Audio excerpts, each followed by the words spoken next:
Kadang-kadang, penamat paling besar berlaku tanpa jeritan. Jam 12.56 tengah hari, satu lafaz, satu noktah. Mahkamah Rendah Syariah Wilayah Persekutuan mengesahkan perceraian antara Kamal Adli dan Ukasha Senros. Talak satu, bukan talak emosi, tapi talak yang dibenarkan selepas pertimbangan.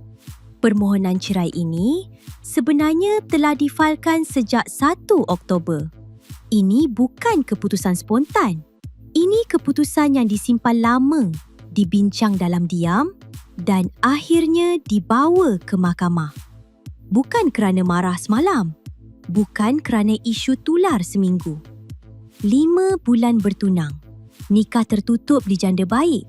Sunyi dari kamera, sunyi dari sidang media. Masa itu, ramai yang kata mereka pasangan matang. Tak kejar spotlight, tak menjual cerita cinta. Tapi, netizen sering lupa satu perkara penting. Rumah tangga tak boleh dinilai dari gambar Instagram. Bila alasan di mahkamah hanya tertulis tiada persefahaman, ayat itu nampak pendek tapi berat. Sebab dalam bahasa mahkamah, ia bermaksud semua jalan telah dicuba, perbincangan telah dibuat dan conini ini bukan yang pertama tetapi yang terakhir. Mahkamah kemudian menetapkan tempoh edah 3 kali suci. Ini hukum, bukan hukuman. Dan di tengah semua ini, ada seorang anak kecil, Haura Ukaira.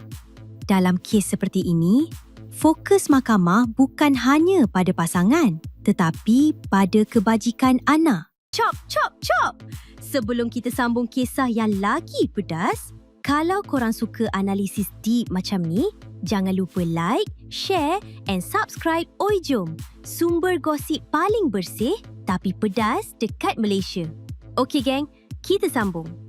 Supaya perpisahan tidak menjadi trauma dan kasih sayang tidak terputus. Kamal dan Ukasha tidak memilih untuk berperang di media. Tiada kenyataan panjang, tiada sindiran terbuka dan itu sendiri satu bentuk kematangan. Kadang-kadang berpisah bukan tanda gagal, tapi tanda berhenti menyakiti. Rakan-rakan artis tampil sederhana, tiada siapa mencari siapa salah. Ada yang menitipkan kata, semoga dipermudahkan urusan. Ada yang mengingatkan, setiap orang diuji dengan cara berbeza dan tidak semua ujian perlu ditonton ramai.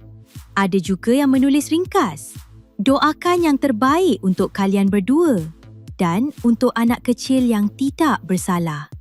Tiada nasihat panjang, tiada ayat klise berlebihan. Hormat keputusan dan jaga hati masing-masing. Bila hidup tak jadi seperti dirancang, adakah kita pilih untuk bising atau belajar untuk berlapang? Saya nak terima kasih kepada Usha sebab dia terima saya sebagai suami sebelum ni. Dia ajar saya macam mana nak jadi lelaki. Saya memang tak ada experience langsung kahwin ke, jadi bapa ke apa ke. Jadi saya terima kasih dekat dia.